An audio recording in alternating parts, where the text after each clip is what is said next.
Hello, Alex. How you doing today? Good, Jack. Great to be back. It is. It is. Good to talk to you again. I'm excited for today's episode on outsourcing marketing. So, there's a lot of confusion in this space at times around when you should outsource your marketing, how you should do it. You'd probably see that a lot in your work as well.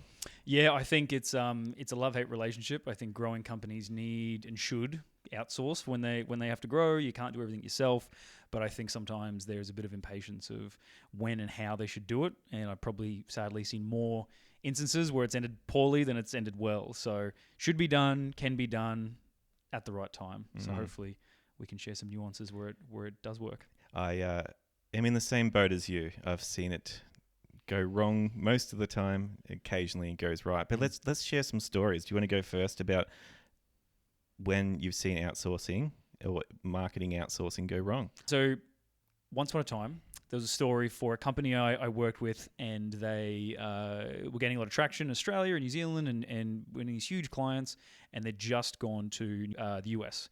And I think it's every startup's dream to go to the US. We're the biggest market in the world, plenty of money to be made. But basically, they went in there going, well, the first step, of course, is leads. We need to find people to talk to. The product people wanted conversations. The sales people wanted conversations. The marketing people wanted conversations. So we had a small team over there, a bit of a satellite office. And the first thing they thought, a lead gen agency reached out to them, as they do. If you check your spam box, you'll find plenty of people in there. And they said, would you like 10 qualified leads a week? And, these really great promises. And of course we do. Yeah, absolutely, we need leads. So they hired them, behind closed doors. This is probably 5-6 years ago now. So, but it does get to a point where essentially what that was just a mass emailing system. So it was just, here's the message. They spent probably half an hour meeting with us. I wasn't involved with the meeting, but they did a bit of a breakdown of here's a product and here's our buyers and here's what they do. So they use their own form of messaging, right? And basically they just avalanche these emails across the US. So the US is 350 million people. So I think it got maybe 2 months into it, and there was a few trickling through. Like some, I will give it to them, some leads were good. Maybe one a week that was worth talking about. And then I think it got about 2 or 3 months in, general manager of the US office sort of went, okay, this is working well. We want to sort of ramp this up. We want more than this. We want a couple more leads a week. So called the agency and said, can we double the sort of efforts here? We're willing to pay. And they said, sorry, we're all out. And it was like, what? And I've spoken about this previously for those who've listened to other episodes, is they'd basically emailed whatever their subset of the market was, so maybe 5 to 10 million of these personas in the US, and they'd emailed all of them. It was just this scattergun, machine gun, hardcore peppering. Our domains were poisoned. We were blocked by everything under the sun. We had that many complaints coming back. Like, there was people who were pissed off. And I was like, they basically, I guess, uprooted the entire part of the market, and they were sort of like, okay, where to now? And the US office was sort of like, well, I don't know. Like, you're the lead gen agency. You're the guys meant to be doing this. And they said, well, we've done our job. And it was this huge contention. It was a massive loss in an ROI. Handful of customers. I think maybe one have eventually converted. But this is a complex product, so it did take time. But yeah, so it was one conversion out of the entire market. Yeah. Because we contacted the entire market. Correct. Yeah. Correct. And so we went through it, and it was like, okay, outsourcing that, it was like, hey, we want this job done. Please go do it. And they did what they were told. They did nothing wrong. Their promise of 20 leads a week, FYI, red flag. Anyone who sees that, don't believe it. They made that promise. Yes. Oh, yes. dear. You can get many leads a week. That's like predicting the rain. Yes. It's something totally out of your control. And so the problem was, they outsourced something they didn't understand. They outsourced something without clear direction, and they didn't sort of paint clear expectations of how this would be done. It was like, handball, please do this thing for us because we're desperate. Just go do it. So that was by far the biggest lesson. There wasn't enough monitoring and the emails coming back. Too much was pushed over, and it's not forever. Like, having that scenario, they could recuperate their brand. They're not dead in the water, but it definitely took a massive hit. Like, people were like, if you email us again, we're going to report you to the Yeah.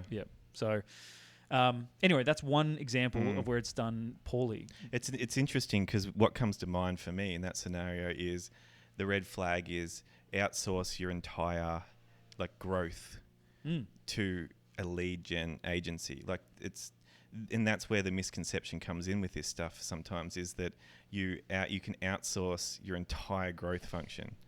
You can't. Yes. That's Yep. the problem. So what I say with my rules of outsourcing is that you have to give them a very narrow scope. But you actually have to also know exactly what you want. So in that case, I would argue they would have been better off going, okay, we understand our buying journey, we understand who we're going after, we know what they care about.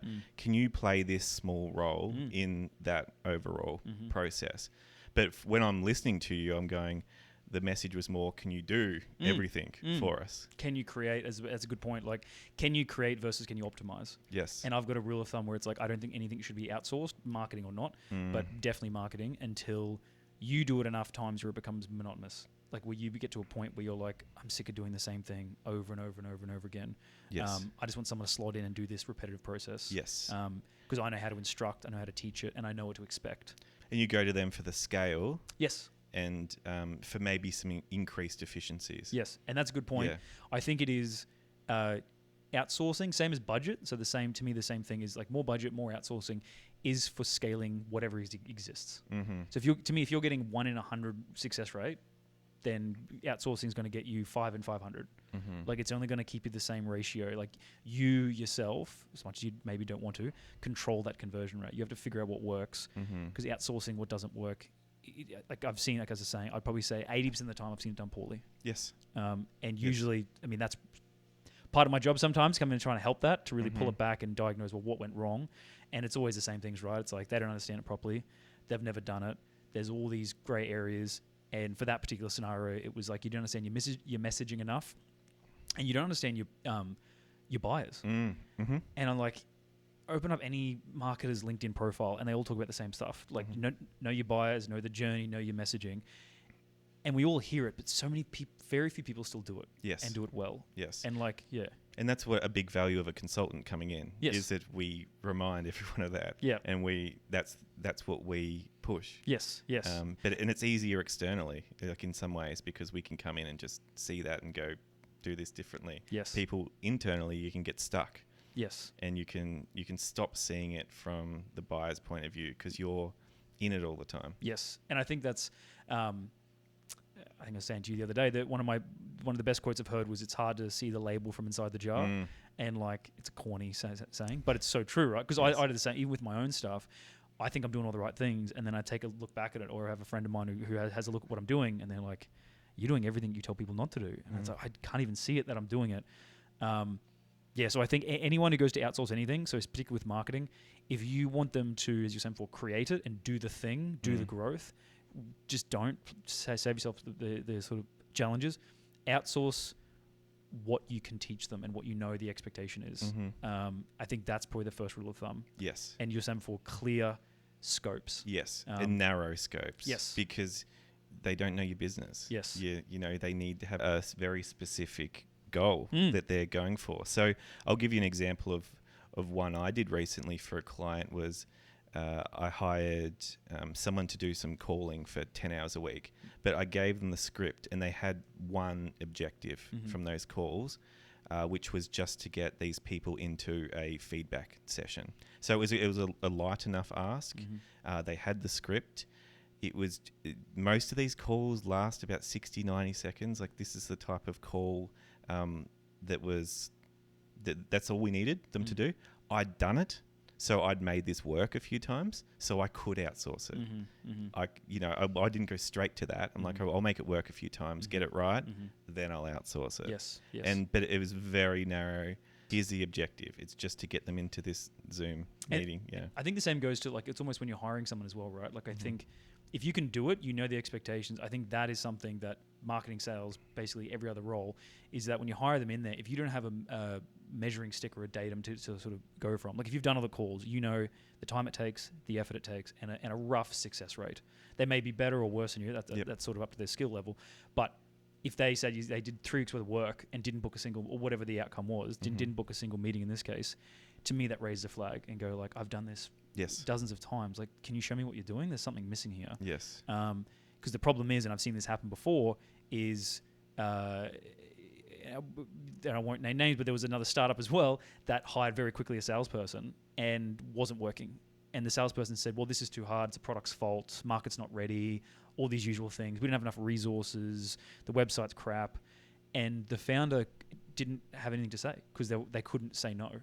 Because the salesperson was like, well, you've never done it. No one's ever done it. Yeah. Like what I'm saying is true. And then the guy had nothing to say back because he's like, well, I don't know if he's right or not. He could be right. Yes. Whereas if you can go out there and prove it and you go, all right, just flag in the ground, this is how it's done. And then you've got that to measure, or at least something to compare against. Yes. I think that's the biggest issue for outsourcing. Yes. And that goes to effectiveness in my mind. It's like we were effective. I might have been inefficient, but I was effective. I could get the outcome a few times. I might get someone in then better than me that's more efficient and gets a better strike rate or something. Some people are trying to go from inefficient to efficient at times when really you want to first go from ineffective to effective. Yes. And that's a good point. Efficiency comes later. Yes. Yep. Like so long as you can get the outcome and it was messy or whatever, fine. Yep. Like we can clean up the efficiency later. Yep. But you can't go to outsourced. You can't ask someone else that isn't part of your business to be effective when you couldn't.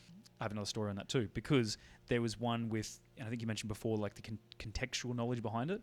And there's something that I think, whether it's a founder or a leader or someone in the business who knows the buyer, knows the product intimately, there is so many unspoken or indirect things that you'll know without even knowing it. And the example was I worked for a company, was quite established, like millions of dollars a year was making. They had a sub sort of startup within the company. It was a non-profit, and the startup was still non-profit, but it was very much a tech SaaS B2B. And I came on the company, helped it take it to market. We were growing it really well, and then we started testing some paid ads, and it was like, I was back at the time where I wasn't overly familiar with them, so I knew a little bit.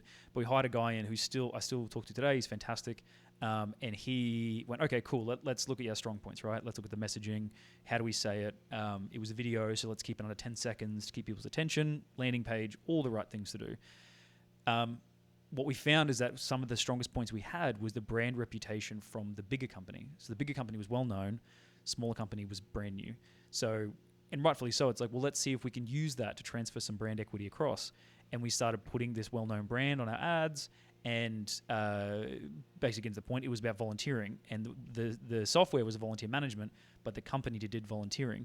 So when we did the ads, the click-through was amazing. Cost per lead was super low. The volume was fantastic. And the paid social media marketer was like, you guys are killing this. This is amazing. The leads were awful. Not a single one. Not only did they not convert, they weren't even the right person to talk to. Like, we'd get on the calls and be like, "Oh, so show us the system." And they're like, "What?" I'm here to volunteer this induction, right? Yeah. And it was so off, and it was really good. Then we sat there, and I was like, "Okay, I'm part of the company, therefore it's my responsibility to know the buyer, to know their expectations." And I looked at it and I thought, well, say I'm someone who doesn't get this, and I looked at it and I go, well, it's talking about volunteering, even though it did say tech and all the things. People see what they want to see, and the people that were coming through were volunteers and seeing the brand, seeing the well-known brands, and going like, oh, I really love this company, I really want to go volunteer with it. And so we'd start talking to them, and then we realized, okay, we're getting the wrong narrative. So the stats looked amazing, and if it was up to this outsourced person, they'd go, well, I'm doing my job, I'm killing it, I'm getting these guys amazing results. And so then we swapped it around and said, okay, let's remove the brand. Let's make it super specific, so know your buyer. Make it very specific about their pain points, very specific about the visuals, everything, the wording, the landing page. Let's cut out everything else and just focus on what the person we're trying to attract and their sort of messaging. And of course, the cost per lead went up, the volume went down, but we started getting through. The people we got through were amazing, and they were converting almost 1 in 4, 1 in 5, which was fantastic. Yes, and that was substantially less, but I guess without that contextual knowledge, and being able to hear what people say, know what they mean, I could see what it was meaning, like the hidden message behind it all. But on the surface, stats were up. If we did a report to the board would be like, these guys are killing it. This is amazing. We'll be a unicorn in no time. From then on, it worked really well, right? Because we outsourced some of the graphic design, we outsourced the monitoring, the budget allocation, the optimization of those ads. And so we popped in maybe once every couple of weeks. Yes. And that worked really well in the end. Yeah. We outsourced to him. He did everything well, and it was just us tweaking it and giving some sort of feedback as he went. Yeah. So that's an example of both how it didn't work and then how it should work. Yes, but it wouldn't have worked without you there Mm. and having that internal person who had that context who could then work out what was actually going on Yes. and then make it work. Yes. Yep. So yeah, I love I love that example. And on that, when we talk about the contextual stuff, I remember going into a company recently who was an RTO and had a look at their spend on media, and let's say round numbers, but $5,000 a month on Google Ads, for example. Mm. And the agency was reporting, look at all these conversions, and conversions were just actions on the website. So say, I think it was phone calls and maybe email inquiries, something like that. And it all looked good on the surface, you know, it was great. Let's say there was 50 conversions a month. And out of that $5,000 media spend, I'm going to break that down into, it was about $500 on branded keywords. So if anyone's not familiar with branded keywords, it just means people typing in your business into Google or a search engine. But that means they're looking for your business, right? They're already looking for it. So if you then put an ad in front of it and they click through, that's often the agency or paid marketers taking credit for what would have happened anyway. So then you've got, so $500 of the budget was going towards branded keywords, which were naturally performing out of their skin. Then you got the other $4,500 of the budget on non-branded keywords, and this is how I segmented it, and they weren't performing very well. And that needs that context from someone who knows what's going on to be able to say, this is nowhere near as good as what it looks. Yes. And see where the results and why the results are happening. Yes. I think that is just insanely important. So in that case, I broke up the two. I'm like, we're gonna look at branded keywords and unbranded keywords separately, and it tells a very different story then. But you know, there are people who will just bring it all together and have it as one metric because it just looks better. And That's again, right. you're just capitalizing on existing brand equity. Yep. Yeah, it's almost like everyone going to McDonald's on a Saturday morning was going to go anyway, and then sticking a sign up at the front door. It's been like, buy Macca's today, and then everyone go, oh, the sign's working. Look at everyone come in. You're like, well, it's not working. We're coming in anyway. Yes, that's a good example. Yeah, I clipped the ticket. Yeah, that's right. Yeah, well, you owe me $20,000 for that sign now because I killed it. Yeah, and it's a good point you sort of say there too. And I think not in a suspicious or not in a malicious way. I think understanding that any agency or any consultant, you know, us included, it's like you want to go in, you want to do a really good job, and you want to show them, and you want to show like that you're worth your while, and you're actually helping, and you know what you're talking about. And so it can be very easy and very seductive for people, to these agencies, to go like, well, look what I've done. And instead of going like, well, you've done some things, but what you've found is, previous brand equity, right? Like that whole conversation around, were these people always going to buy? Like, is the agency going to take credit for it? And I think having that context and being careful that if someone keeps trying to attribute their work to your success, be careful. But then also try not to demand direct results. Instead, try to learn from them, because I think that's something with the agencies and consultants is like, on that scenario there, or that paid ads one, maybe we got the same amount of results we always would have gotten, but the other, I guess, non-tangible returns off that would have been, well, we learned now what doesn't work. We know the type of messaging people want to hear. We know what people resonate with on these areas. Like, it's all this compounding one. And I think sometimes people can see it binary, hire an agency to get the success, instead of hiring an agency or whoever consultant to get us that next step forward. Yes. Or learn that little bit more. Yes. It's I don't know what you call it, I guess, non-binary to binary, or dynamic to static, of like people want to go hire lead gen for leads, hire consultant for success, hire product person for product market fit. It's not binary. Yes. It's little bits that'll help you push you closer to where you want to be. And I think you've used a good analogy for that in the past around a team, a sports team. Like, think about, you're getting a winger, or you're getting a center, or you're getting a prop, or whatever sport you play. If you play soccer, you're getting a goalkeeper and you're getting a striker. Yes, and you're going to help, and almost like hiring a strength and conditioning coach and going like, we need to win a premiership. You can make everyone strong. And you're like, that may not win the premiership, but it might help them. It might contribute to it. It might contribute to it. And then there's like, we hire the person who's not performing, put someone who's performing in there. Is that going to win it? Maybe, maybe not. I'm not sure. But it'll definitely push you that little bit further. Yes. And I think people looking at it as incremental instead of will it and won't work. I do have respect. I have a bit of appreciation for a lot of these, especially early founders who at the end of the day, they need to create results very quickly. And sometimes they don't have time to learn across the journey and all that sort of stuff. And they just need results today. But being very conscious that trying to get rich quick and quick results will hurt you more in the long run. And nothing will replace your depth of understanding of your business or of your market. Yes. Yep. People can contribute to it. Yep. Nothing will replace it. I think something is really important takeaway to this, and I swear I'm not saying this as a consultant and not saying this to make myself look good, but I think it's like consultant versus an agency. So I think my opinion is agencies are good for what you're saying before, they amplify it. A consultant is probably the step before that. Yes. I think consultant is knowledge and like tweaking what works or educating and figuring out the problem, and agencies amplify it.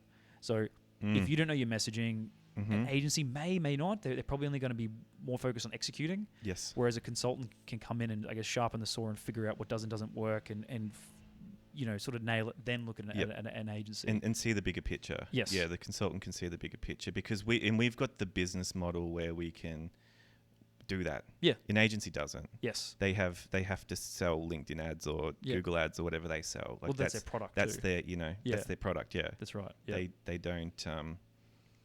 They don't have they can't be all of it. They can just do their part. I think that for me, and for you listeners, just so you know, I am at the point where I've probably accepted that everyone needs to get burned by an agency at some point. I remember a few years ago, I was working for a client and built a decent growth engine for them. And there's a few things involved and, but it was complex sales but it was turning over. There was clients coming in, we were making conversions, we were selling. And, that also comes with that. Sometimes you do have a 2-3 week dry spell though, in amongst that. It just happens over the context of a year. And when I stopped working with them, they then went to an agency afterwards, and which I've spoken to them recently about. And the owner or the director just said to me, I was just so curious. Doesn't matter. I was blue in the face telling them it's not going to help. It's not going to help. So, and they're a B2B company, mind you. So went to one agency for 3 or 4 months and got 3 or 4 bad leads. That was the outcome. Okay, that doesn't work. Went to another agency in the US, well known, same thing. 3-4 months and then 3-4 bad leads.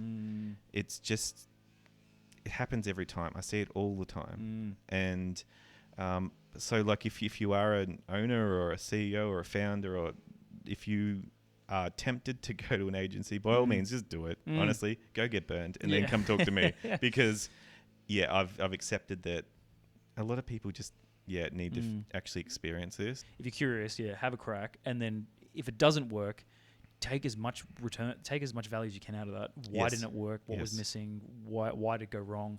If anything else, with those examples there, I'd be testing the messaging like mad. I'd ask them to A/B test the crap out of all my thoughts and go, what did we find? None of them work? Did one work better?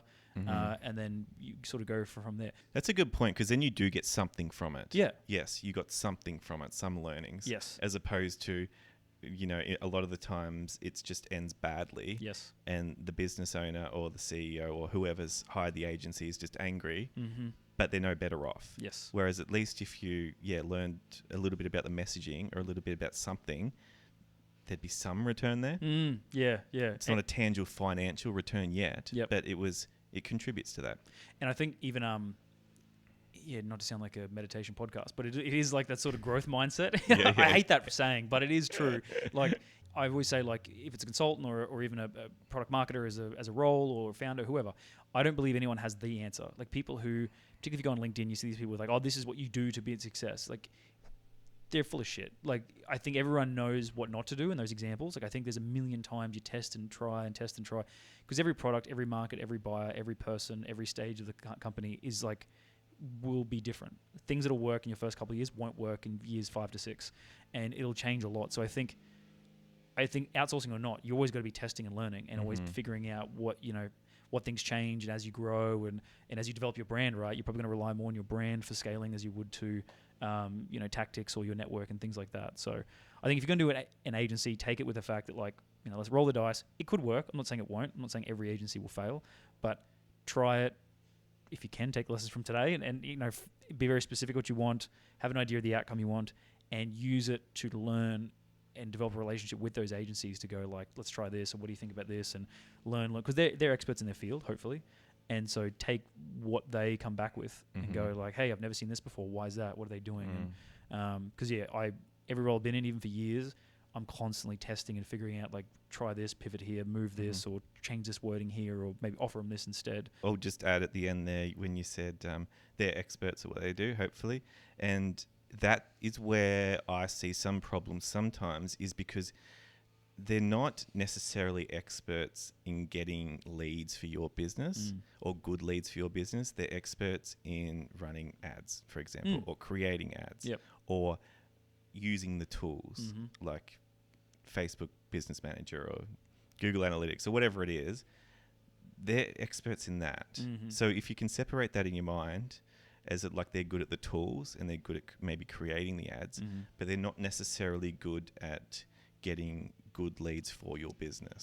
Yes. And because there's more that's involved in that. Yes. And if you work together on that, so that last example I said before about the paid ads, I remember there was ones where I was like, hey, we're like really keen to test the crap out of this thing. Can we just blast the budget in the first couple of days? And this was before I knew anything about paid ads. Thankfully, I've learned. But he was saying, he's like, the algorithm needs time. He's like, you got to warm it up. He's like, you're way better spreading that money across a week or two, letting the algorithm sort of find what does and doesn't work. This was back when the Facebook Pixel was going, and that was like gold.